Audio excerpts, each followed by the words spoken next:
Okay, perfecto. Then, good afternoon. It is my big pleasure to introduce Tom Peat. Tom Peat is an adjunct professor at the University of New South Wales.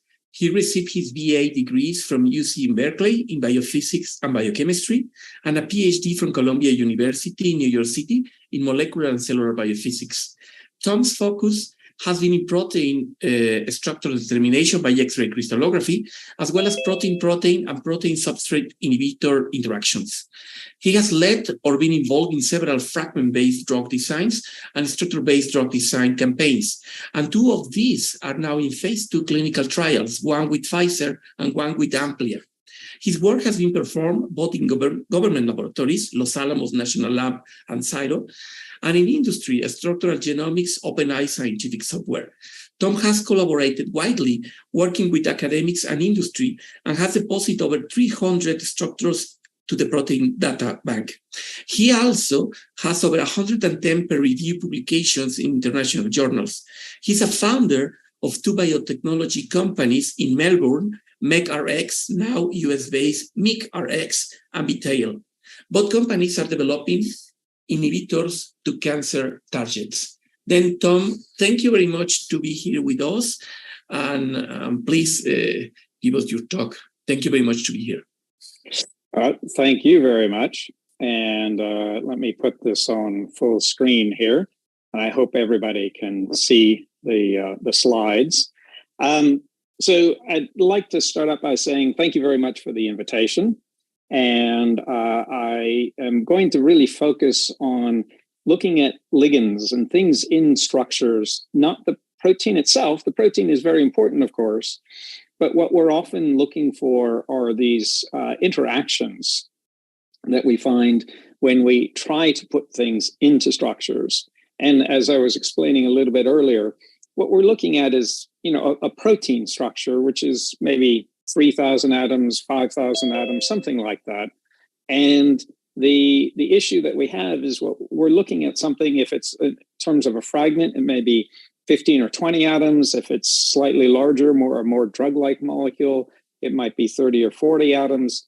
And it's a really, really small part of the total electron density. In fact, the total diffraction that's coming from your crystal. So in some ways, it's a wonder we can see anything at all. But I'm here to explain at least my view on some of these things. One of the things that I would like to mention is that I am now currently at the University of New South Wales in Sydney. I've spent the last 17 years here in Australia. One of the reasons for that is my partner is Janet Newman, and I would like to thank her in particular for actually producing all of the crystals that were used in all of these studies. And we've been together for the last 29 years, and she has been an integral part of all of the research that I have done. So to get on with the actual talk. So our initial hypothesis is there electron density for your ligand, for whatever you actually, for whatever you're actually trying to see. And how strong is that electron density?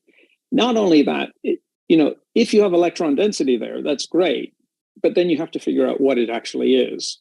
And are there actual interactions that support binding of that molecule? Not just that it's there, but you need to actually have additional information. Is it a low energy conformation? That is, say, is there good stereochemistry for whatever molecule you're looking at? Does the model make any sense? And when I say does it make sense, is there a simple hypothesis that gives you confidence that it's really there? And that's what we call Occam's razor. And for those of you who are familiar with Rube Goldberg drawings and machinations, those are extremely complicated things where you're not even sure what's going on. And that's not the kind of hypothesis that you really want. Is there additional evidence through biochemical assays, through SPR, NMR, any number of other assays or biophysical techniques that you can think of that actually supports this binding event happening. And at the end of the day, I would say, what would Bernard Roop say? Because Bernard has actually spent the last couple of decades looking at structures, and he has a web page. He has he's got quite a number of papers, which you should definitely look up and read. And he is an advocate for making sure that the density that you have there is real density and really supports your hypothesis. So as an example of what I'm trying to show and talk about here, I'm going to use the human ENPP1 structure as an example. So Janet obtained these beautiful long rod-like crystals, and it crystallizes in everybody's standard favorite space group, P212121. And there happen to be 2 protomers in the asymmetric unit. This protein is quite large. It's about 800 amino acids. It has glycosylation. It has post-translational modifications. And it forms crystals that diffract to what I would call moderate resolution. And when I say moderate, I mean quite moderate. The first crystals and the first structure that we produced was at 3.2 angstrom resolution. And over time, as we get better playing with the crystals, using them, cryoprotecting them, all these things, and getting better data sets, we were able to move from, on average, about 3 angstrom resolution down to about, on average, 2.5 angstrom resolution. But that took about 6 months after getting the first structure. I note the publication that we have on this. And this was a part of a cancer drug campaign that we were running at the time. So, as I said, there are 2 protomers in the asymmetric unit. On the left-hand side, you see the standard, secondary structure type characterization of the protein. And then on the right, you see that I've colored the B protomer in gray so you can distinguish the 2. And you'll notice in the B protomer that there are several loops where there's dashed lines. And that is because the B protomer was less well defined in the density. And it's interesting because the density for the B protomer is quite good in various regions, but in other regions it's significantly less well defined. And when you take a look at the overall B factors, the B factors for the A protomer are about half those of the B protomer. So in the A protomer, if you have a B factor on average of say 40, the on average B factor for the B protomer was like 75 to 80. So significantly less well-defined or higher B factors. And one of the interesting things about that is when we take a look at the actual crystal contacts, there are very few crystal contacts with the B protomer. Most of the crystal is formed by contacts with the A protomer, which is why it's much better defined. And here's just a few statistics and a timeline of when we got our first structures. We solved it by using the mouse structure initially, using molecular replacement. And what you can see here is that it is a fairly large cell, and that, in fact, the B and the C parameters actually, in fact, even A in some cases, vary to a significant amount. So these crystals were not perfectly isomorphous. And when there's a column there, it says run number, and that's the number of 360-degree data sets that I collected on that particular crystal. As I mentioned, they're quite long rods, these crystals. And so I was able to actually start at one end, collect the data set, go to the middle, collect the data set, go to the end, collect the data set, and take the best possible data, sometimes merging a couple of those data sets to improve the statistics. And you can see from the R work and the R free column that the statistics are actually pretty good, that we were able to refine these structures and get good values, even though, quite a few of these are of what I'll call, very moderate resolution. So when we take a look at the 2FO minus FC maps, and this is for one of the structures that's at 2.65 angstrom resolution, we can see that there's, significant density, and it looks like it actually covers the whole of the molecule. So this is the active site, and the gray sphere that's sitting there is zinc that's sitting in the active site. And you can see that, as I said, that the 2FO minus FC density actually looks pretty good for the molecule placed in the A protomer. When you go over to the right-hand side in the B protomer, you can see that there is density there, and it looks significant, but it doesn't really quite fit the molecule as well as for the A protomer. Now, when I said earlier that, what would Bernard Roop think? One of those questions is he always insists on looking at difference maps.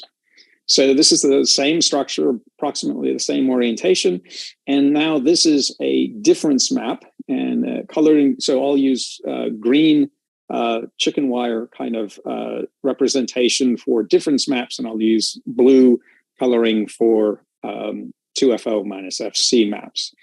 And you can see again that the difference map for the A protomer looks pretty good. It's covering the molecule that's been placed there. For the B protomer, again, there seems to be significant density, but it doesn't quite cover the molecule as it is placed in that active site. Now, let's go on from there, and we'll take a deeper dive into what I'm talking about when I talk about difference density. So this is, before I didn't actually tell you what the sigma level was. And the sigma level gives you the statistical background, basically, the statistical confidence for the actual density there. And this is the A site in two different views. And you can see that at 3 sigma, this, again, it's looking pretty strong. It's looking pretty good. It's covering the molecule. It looks like this is a good, what I'll call pose, that is, say, orientation of the molecule in terms of how it fits into the density and how it fits into this particular pocket in around the active site. Then if we move on and we say, okay, what's 3.5 or 4 sigma density for this particular ligand? And we can see even at 3.5, it's really covering it. And, the pose looks good. And that is, say, the orientation and how it's fitting into that. Even at 4 sigma, it's not too bad. Now, if you were to talk to James Holton, James will note that 3 sigma density peaks will pop up regularly in pretty much any map. And some of those will be real and some of those will be noise. And in order to actually get to the point of not having any real noise, that is, say, a 99.9% chance of your peak not being noise, you should be looking at 4 to 4.5 sigma peaks. Now, that's to say individual peaks, and that would be things like waters and things. In order to get density that actually is that covers your molecule, that's different. That is to say that things at 3, 3.5 sigma, etc., when it's covering your molecule, and if your molecule isn't just a few atoms, that it's something like what we're seeing here, then that is significant. That's not a random noise peak, generally speaking. But there are different people that have different opinions. But as I said, if you get a chance to listen to James Holton at some point, he actually goes down and will describe the statistics behind all of this kind of work. Now, what I want to do is contrast this to when you reduce the sigma values for your difference density maps. And you can see on the left at 2 sigma, there's a lot of density there. And in fact, if you were using that, you'd be able to orient the molecule probably in several different poses, several different orientations. I've kept the orientation that I started with here. And at 2.5, it's starting to fall back down towards the molecule. But again, it's above and beyond what we might expect to have clear density in terms of giving you the correct pose. And so if you see in publications or in work, being presented, that there's a difference map being shown to you, you should ask, what is the significance of that?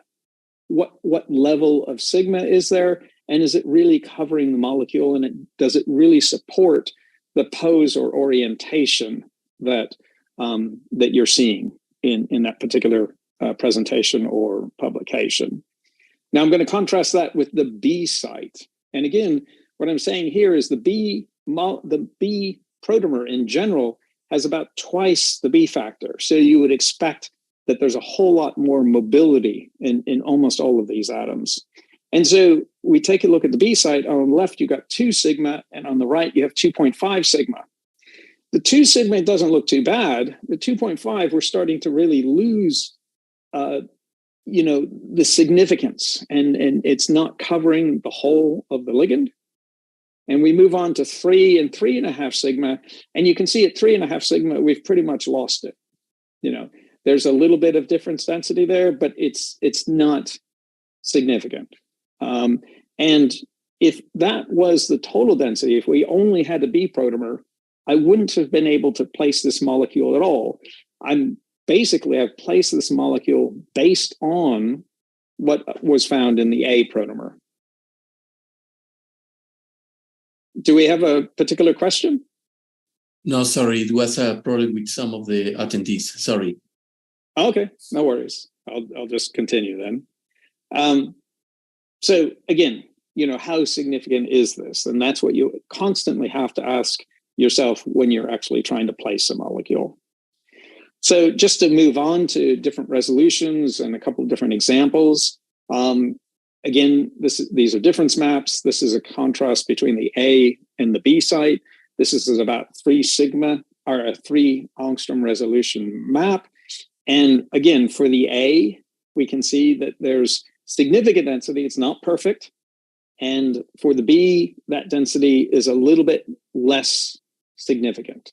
And in fact, what I have done is I've put a different orientation, because as I moved the sigma of the density map, I could see that there's a possibility that phenyl ring was not in the same orientation as in the A site. And from my perspective, this was not something that I was keen to publish right away or anything like that. From my perspective, my clients, my cohort, my colleagues were medicinal chemists. And so when they were asking me, what are we going to do next? What molecules are we going to synthesize to try to improve the binding, the specificity, and things like that? I have to give them the truth, right? So I have to sit down with them and say, look, the density here is not perfect. This orientation is the one I think is the one that is important in this particular case. But, there's a possibility that it has a slightly different orientation or that it's flipped in some way. And in this particular case, the hydrogen bonding network in the A site was stronger than the hydrogen bonding network in the B site. And so I said, look, if you're going to base your next synthesis on something, use the A site pose as your starting point for where to go. And so it's a constant conversation when you're doing something like fragment-based drug design or structure-based drug design with your colleagues. Make friends with your colleagues. Sit down, have conversations with them, have a coffee as you go through and describe what you're seeing and show them the maps. And, really get down into the details and give them, your confidence level in what's going on. Now, this was a significantly better resolution. This is a 2.2 angstrom resolution. Again, a different molecule. And what I wanted to point out here is that, again, A is looking better than B. We have a little bit of weird excess density that's happening in the A, where there's some difference density that's coming off the side there. But I was pretty confident in the orientation in this particular case, because there's a halide in this molecule. And that halide was very strong. And you can see that at the lower left-hand side, there's very strong density there. So I knew that the halide was there. So if you have an opportunity when you're working with your colleagues, with medicinal chemists and such, and being able to actually have compounds that have things like chlorides or bromines or things like that are quite heavy, sometimes it makes it much easier to actually place and get the correct pose and orientation of the molecule by having something significant, or maybe even it's a sulfur. Plenty of compounds have sulfurs in them, for example. So having something like that, a marker which you can kind of really focus on, helps in working through and placing these things. And that also allows you to do things like difference density maps. In this particular case, I was just going to show here that we got consistent enough maps and they were good enough in the active site that we were able to actually do fragment screening with this particular protein and this crystal system. And again, one of the molecules in that particular fragment is a halide. And so that allowed us to place that very confidently in the density and get the orientation right. And therefore, the medicinal chemists were pretty happy with that outcome. Excuse me. So I'm going to go on and talk about some other systems that we've worked with. And this is another potential cancer target. It was WDR5. And this started off with a fragment-based drug design or fragment-based screen. And in this particular case, I'm actually quite happy with the compound on the left. That is the best ligand efficiency I've ever achieved at 0.62. It's a very small compound. You can see that both the nitrogens and the oxygen have very good hydrogen bonds to the backbone of WDR5. And not only that, but the two phenyl rings that you see, the two phenylalanines, this molecule is pretty much sandwiched between those two, giving us additional, confirmation that this is really there. And that density is just absolutely perfect. And you can see that there's a very related molecule right next to it, has a longer alkyl chain on it. And the ligand efficiency for that is less. And in fact, it wasn't binding quite as well. Going on to some other, this is 2FO minus FC maps again, because they're blue. You can see that there are halides on the compound on the left. And this is only 4 millimolar, but this is just to show that even weak fragments can give you quite nice density. And again, if you have things like halides, you can see, and place these things and get the pose right. In this case, the density was so good that, the pose was not in question. But in other cases, as I said, those halides make quite good markers.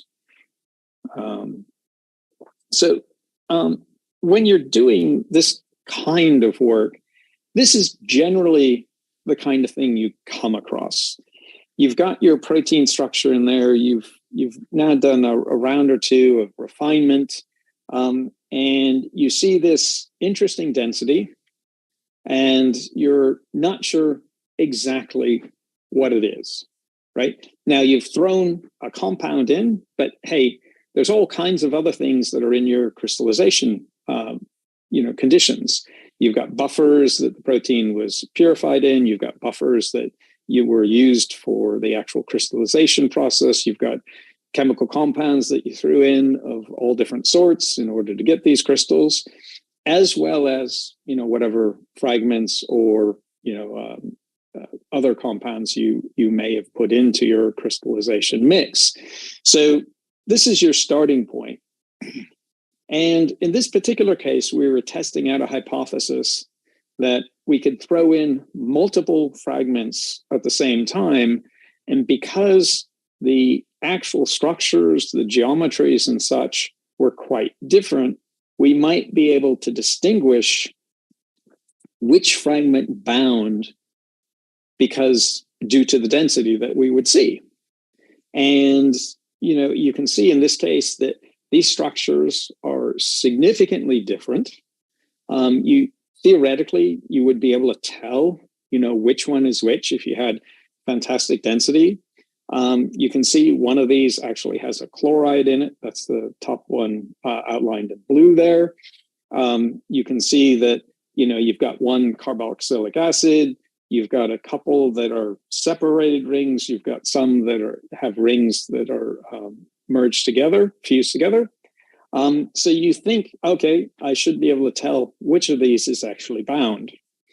And so you start putting in various poses of the various compounds that you've actually soaked into your crystal.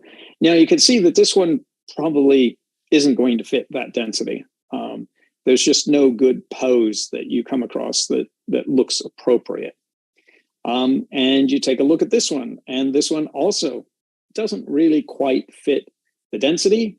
And you wonder, well, maybe, possibly, but, to be perfectly honest, there isn't a particular good pose for that, even though it's slightly better than the previous one.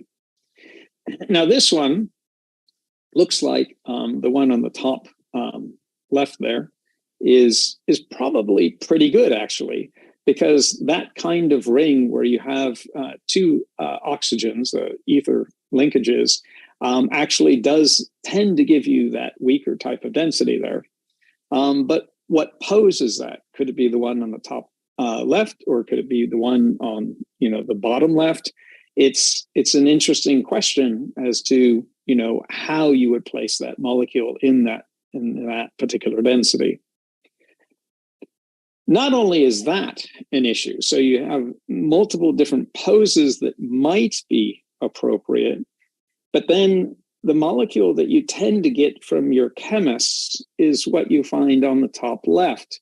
It's a flat molecule, and it doesn't necessarily include the chirality. In this particular case, there happens to be quite a few different chiral compounds that were probably made, because when the chemist synthesizes this, they often don't do an enantiomeric purification. They actually, what they give you is a racemic mixture.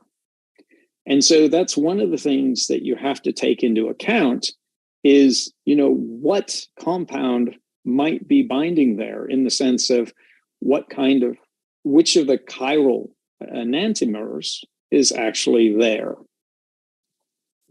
In addition to chirality, you also have tautomers. As you can see in both cases, both examples that I've shown here, you have the same number of atoms, but the hydrogen bonding capacity for each of these is really significantly different. And that ratio of which is going to be there is going to be dependent on the pH of not only the crystallization conditions, but actually the pH of your binding site can actually be quite different than what's in your general, crystallization conditions. If you crystallize your protein in, HEPE 7.4, that doesn't mean that, your binding site is pH 7.4 necessarily. So tautomers can throw a real wrench into things when you're trying to place things. And the hydrogens moving around, you don't see them. So it's going to be based entirely on the hypothesis, that is to say, how you've placed your molecule, and then what potential hydrogen bonds are. Are you looking at hydrogen bond acceptors? Are you looking at hydrogen bond donors? In order to figure out which of these tautomers might be the one that might be binding. Another case that comes up is that your friendly chemists are giving you compounds, and they're giving you them regularly. And what they do generally is they do a mass spec to determine, how pure that compound is. And they sometimes will actually do an NMR run as well to make sure that what they're giving you is what, they think they're giving you. Now, what we were given was on the left-hand side, and that compound actually binds quite well. And you can see that the density is pretty good. In most circumstances, you would say, that's about 90% there. It really is fitting. And, you don't expect necessarily perfect density. But it worried me. And I had to take a look at this several different times. And it occurred to me that what we might be getting is an isomerization, such that the compound on the right, which actually has a carboxylic acid instead of a ring there with a ketone, might be the compound that is binding, and it fits the density that extra 5%, a little bit better. Now, the chemists that I was working with swore up and down, left and right, that what they gave me was on the left. And it turns out that if you leave this compound in DMSO, which is the industry standard for solvent for compounds, for about 24 hours at room temperature, it slowly isomerizes. And we could actually see this in the NMR. And what you get after 24 to 48 hours is the compound on the right. And so my intuition in this particular case was correct, that we didn't have what was on the left. What we really had was on the right.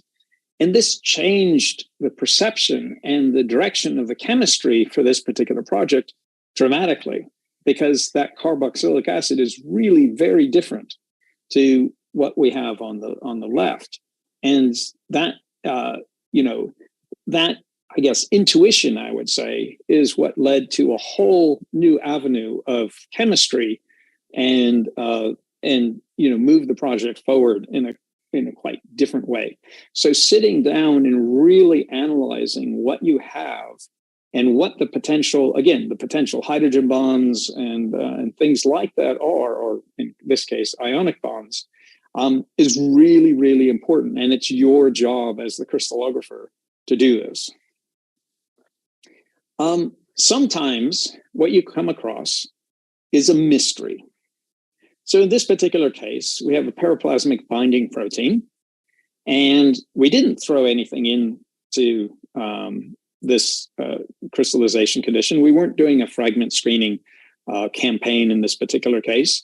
I solved this structure with a group of friends, colleagues at a different CSRO site here in Australia. And it was really interesting. We had this very strong, interesting blob of density, and I was really not sure what it could be.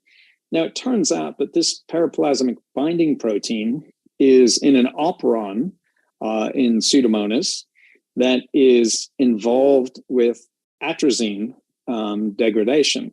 Atrazine is a herbicide that's used around the world. Literally hundreds of millions of tons of atrazine are used. And atrazine has a tendency to flow into waterways and get stuck there. And it's not the greatest thing. You don't want to be drinking a lot of atrazine. So we were interested from a bioremediation project on how Pseudomonas pulled atrazine into the actual cell and then degraded it. And so there were several different proteins that we're working on, and this was one of them. And I was excited to see this extra density and thinking, well, maybe we've somehow captured some atrazine or atrazine-like molecule here. But I really couldn't fit atrazine in there, and we hadn't put any atrazine in, so what is it really? And we were lucky enough that we had a great mass spec guy named Tom Neville at CSRO, and he actually took the crystals that we had and ran them on the mass spec looking for small molecules. And I had a guess as to, what I thought the molecular weight might be, just, filling out the density. And he came back and said, look, according to what I'm seeing, it looks like guanine. I was like, oh, okay, that's really interesting. And in addition to that, we had a couple of SPR machines, and one of the guys, Matt Dennis, was willing to run a number of different things on the SPR with this protein bound to a chip. And you can see that we tried lots of different things. We did try atrazine, and it actually binds relatively well, at about 19 micromolar. When you take a look at guanine, which is what Tom Neville suggested from the mass spec, we can see it binds at 110 nanomolar. And something that's very related to guanine, GTP, basically doesn't bind at all. Adenine, it binds 2.5 micromolar, but not nearly as well as guanine. And if you go down the list, you can see that, we had a whole number of different things that we tried, most of them not binding very well, quite a few of them binding in the, micromolar range, and a few of them binding in the nanomolar range. Now, one of the things I would like to point out is that amylide and amylene are actually extremely similar compounds. They differ by effectively one proton, one electron. You're substituting, in this case, an amine group, NH2, with a hydroxyl group, the OH. And the difference in binding, when you look at the table between amylene and amylide, is very significant. And we're changing just one small group here. So, again, getting these things right, trying to figure out orientations, things like that, is really important. And the differences can be extremely small. Now, in this particular case, we were confident that it was guanine because this is what we found from the mass spec, and guanine binds, threefold better than amylene, and we hadn't thrown any amylene in. And you expect to find guanine in E. coli, which is what we grew up this protein in and expressed it and then purified it from E. coli. So that seemed like the reasonable starting point for placing something into this density. And this is just to show that these SPR curves were beautiful. Matt did a fantastic job. And these curves, these are the kinds of curves, when you look at SPR data, these are the kinds of curves that you want to see. And when we place guanine into this density, you can see that it is basically flat packed between a tyrosine and a tryptophan. And in addition to that, every single nitrogen and oxygen has a potential hydrogen bonding mate in the protein. And this is why we're getting 110 nanomolar binding to this particular site. So again, you want to take all the information, the actual electron density, how does it fit, the hydrogen bonding potential, the hydrophobic potential in this particular case, mass spec, SPR, all these things add up to say, okay, now we can place this particular molecule with confidence in this density, in this structure. So the things that I would like you to take away from this is that you start with a hypothesis.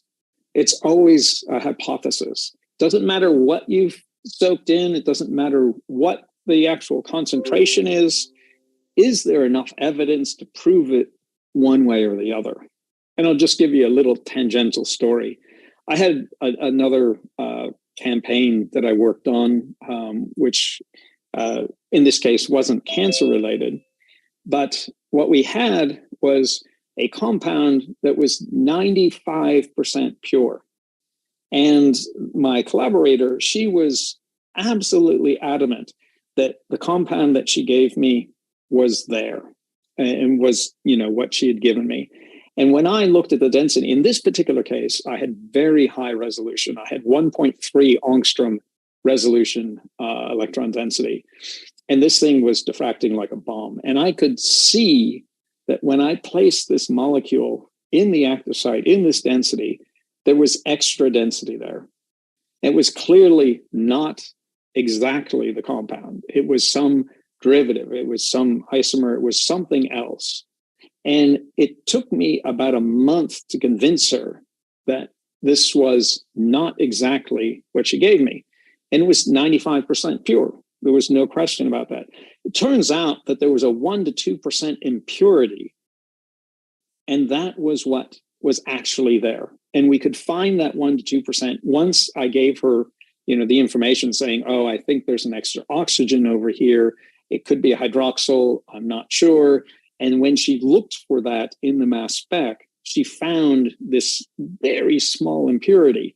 But this compound clearly bound at least 100 times better than the compound that she'd actually given me, which again led to some discoveries in terms of the direction that she was going to go with this particular, medicinal chemistry campaign. So, you're often surprised, and surprise is a good thing. It leads to new discoveries. It leads to colleagues and friendships that last longer. So be happy when you get surprises most of the time. And again, just because, if you got more than one molecule or one protomer in your asymmetric unit, look at all of them. They're not all necessarily going to be the same. Look at that density really carefully, because if the density doesn't fit the compound you soaked in, it's probably not that compound. If it only fits part of the compound, maybe some kind of hydrolysis or something happened, but it could also be that, you've got 2 parts to your compound and one part is disordered. But take a look at that. Try to get this additional information. There are lots of surprises, like the isomerization example that I showed you.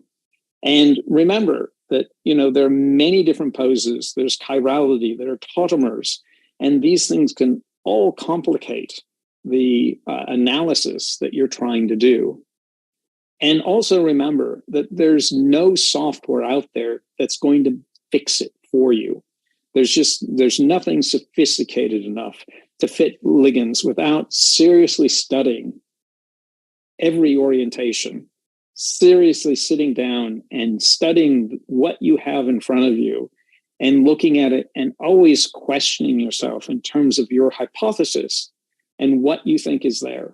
Because at the end of the day, it's all on you. It's your analysis, it's your subjectivity, and you want to come up with the best evidence you can in terms of saying, this is what I think is really there, because this is the conversation.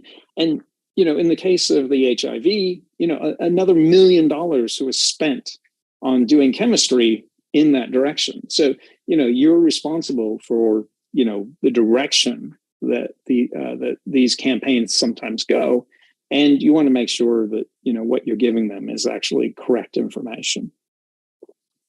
As I said, Bernard Roop has done a lot of work in this area. I suggest that all you folks take a look at a number of papers and websites and such that he has. He has something called Twilight, where he takes a look at what I'll call dodgy structures, where there's really not very much information there to support what was published. But also he has some really good, papers on, trying to validate what you have there. So again, I suggest taking a look at what he has done and what he has written in the past to get a better idea of what you can do. This is just a set of publications that I discussed and might be of interest in terms of looking at these examples in a little bit greater detail. And at the very end here, I was just going to say that the International Union of Crystallography in 2023, which is next year, will be held in Melbourne, Australia. And for all you folks that have never been to Australia, this is potentially a good opportunity to come out and take a look at Melbourne and visit Australia in general. It's kind of a fun, interesting place. And I'll leave you with that. I can take any questions over the next 15 minutes or so. Thank you very much, Tom. And I know that you have another meeting in 15 minutes. Then let me start with 3 questions that I have. The first one is, in your experience, which is the better approach, to soak the ligand in a crystal or to co-crystallize the ligand with the protein that you want to study? It all depends on what you're trying to accomplish, of course. Soaking is much higher throughput. So when I, again, working with Janet Newman, who did all the crystallization, we did everything in 96-well plates. And, what she would do is really optimize the crystallization process so that when she set up a 96-well plate, we would get crystals, not in every well, but we would get crystals, in say 50%, 60% of those experiments. And that allowed me to do soaking of many different fragments, many different compounds, or, maybe I have 50 crystals, but I only have 5 compounds. It allowed me to soak, those compounds multiple times and try to get the best data sets. So I always took more than one crystal in terms of any given soak to try to get the optimal data set. Now, there are times when you're working with proteins which have major conformational changes, and you're putting a compound in that causes a conformational change, some kind of Venus flytrap type mechanism where you've got a loop or a domain folding over, and you can only get crystals when you have a compound in there, in which case you're reduced to using co-crystallization. It is lower throughput, but sometimes that is required. And in fact, we had one particular study we did where we were unable to get crystals unless we had a starting compound.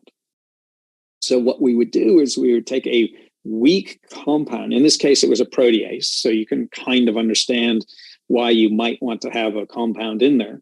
We took a weak binding inhibitor. We crystallized the protein with this weak binding inhibitor. And then what we did is we put in compounds that we thought might be stronger binding, or we put a massive amount, 100 millimolar type concentrations in to try to soak out the weak inhibitor and see the compounds that we're more interested in seeing. So that also occurs and is also a viable strategy. But again, for high throughput, where you're trying to do fragment screening, if you can get a system that works with soaking, I suggest doing the soaking. Okay, there is another question. Usually, the conditions in which your crystal grow, assuming that you are going to try to soak different ligands, are not exactly the same in which the compound is going to bound in a patient or in a cell. Then at which point, and usually when you don't have electron density or in a different map, for example, you start to think, well, basically this is not a good ligand. But when do you think, I think that I already know the answer, but what about if the problem that you have is just a low solubility of the ligand in the conditioning where the crystal actually grow, and if you don't take this into account, you are going to lose a potentially good pharmacological molecule? Yeah, absolutely. And again, these campaigns involve lots of people. The consortium that I was in for cancer therapeutics that when I was down in Melbourne was significant. We had about 30 people working on these projects. So we had SPR, we had mass spec, we had crystallography, but we had biochemical assays. People specifically doing assays. Just biochemical assays. Then we had in vivo studies. We had cellular assays that were being done. We had a whole cohort of medicinal chemists that were experienced, from places like GSK and Pfizer. So we sat down every month and had a meeting about the various projects and combined the intelligence and the results from all of these people. And so the SPR is done in different buffer conditions than the crystallography is done. The biochemical assays are done in different conditions than the cellular assays.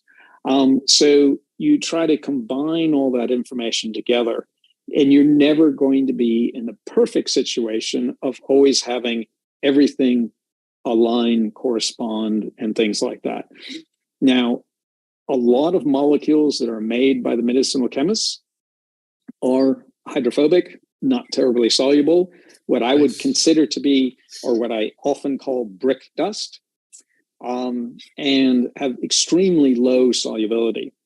So that's something that you just have to deal with. And the end molecule, that is to say, the thing that actually goes into a patient, is not brick dust. Okay, that is some intermediate point. And you know that that is not your endpoint because it's just not soluble enough. But you still have to work with it in order to get the information so that they can make the end molecule. And often what you end up with is a fairly hydrophobic core to the drug. And then you have something sticking off that solubilizes it in some way. And the issue for the medicinal chemists is that they know they basically have to follow that Lipinski rule of 5. Now, it's not a hard rule, but it is, a basic rule in terms of keeping things soluble enough, keeping things such that they are small enough to actually get into the cell with normal kind of processes, that you're not looking at active transport and things like that. So they're working with a particular set of conditions that they're trying to, basically adhere to, parameters that they have to adhere to. And you have other parameters that you have to adhere to in terms of getting, these molecules into your crystal structures. You almost always end up having to use DMSO as a solvent. And in fact, one of the things that we often did was we tried crystallizing the protein. Once we had a kind of a system going where we could get reproducible crystals, we tried introducing, say 1% DMSO into the crystallization conditions so that when you added compound, it wasn't a big shock to the crystals, and adding a bit more DMSO along with the compound. So the things you can do like that. And in fact, same thing with cryo conditions, right?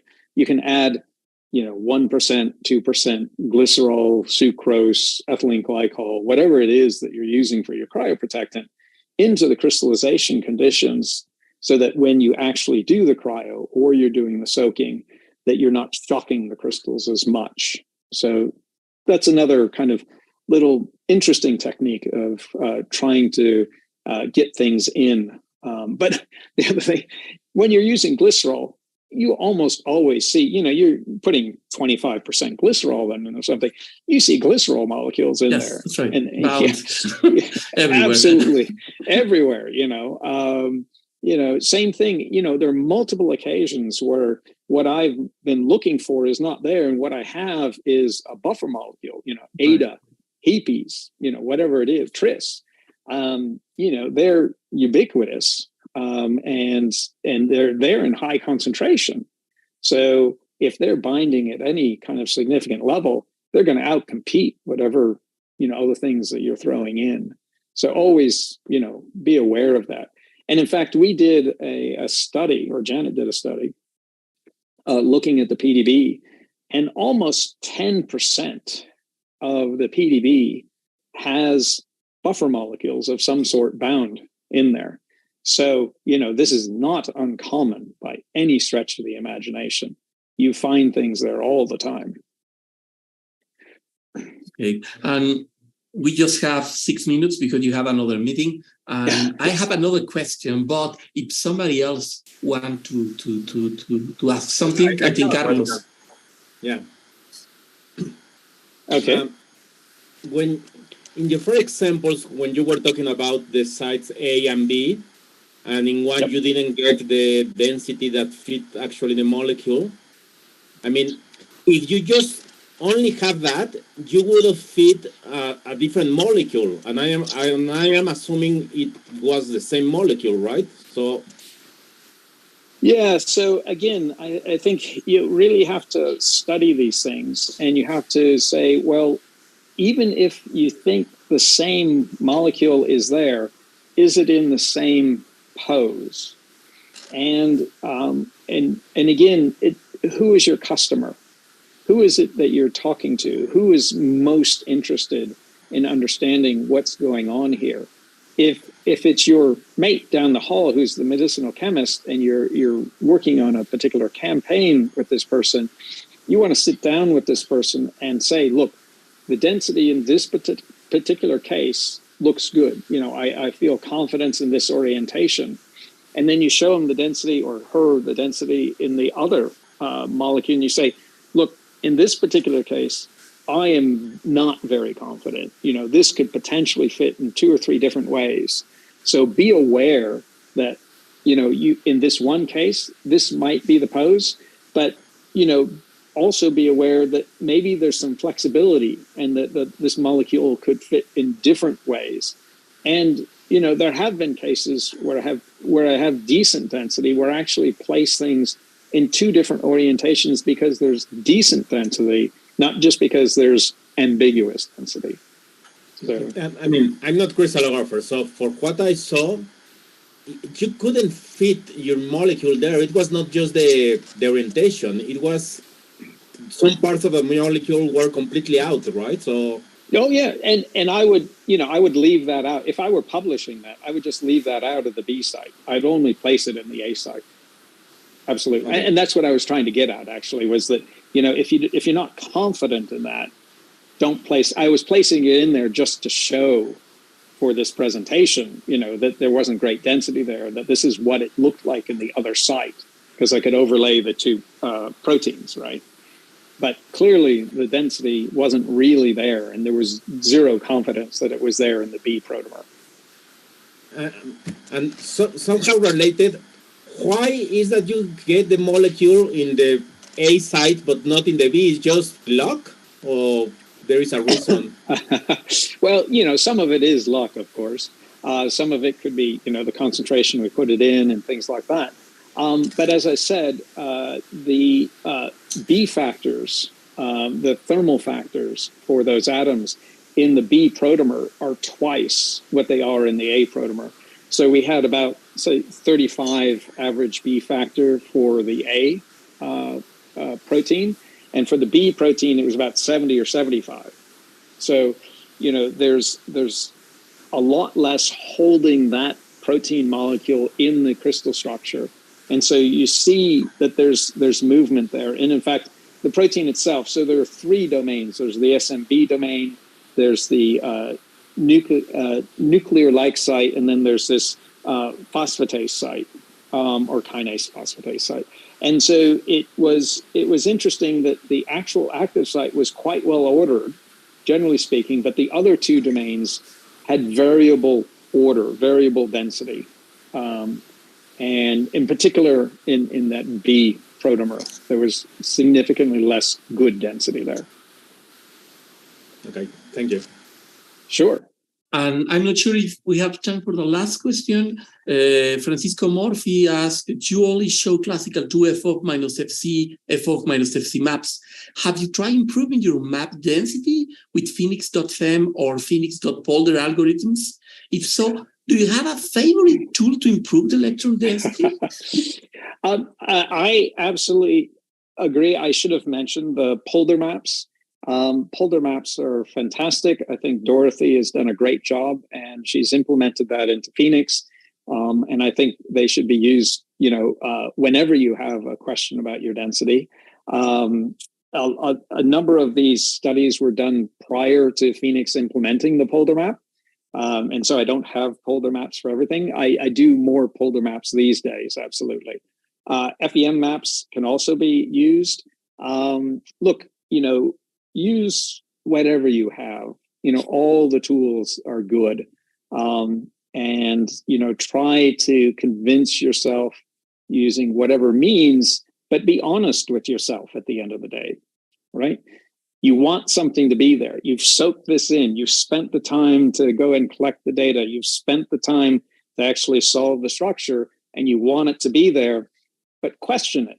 You know, again, it's always just a hypothesis, and you want to have all the evidence that you can get to actually make sure that, you know, what you're seeing, what you are going to tell the world, whether it's your medicinal chemistry friends or, you know, in a publication, that it's really there, and try to back it up as much as you can. But Absolutely. Polder maps are great, and I recommend using them. Thank you, Tom. I think we are on time. And thank you very much for your morning Australian time that you gave us.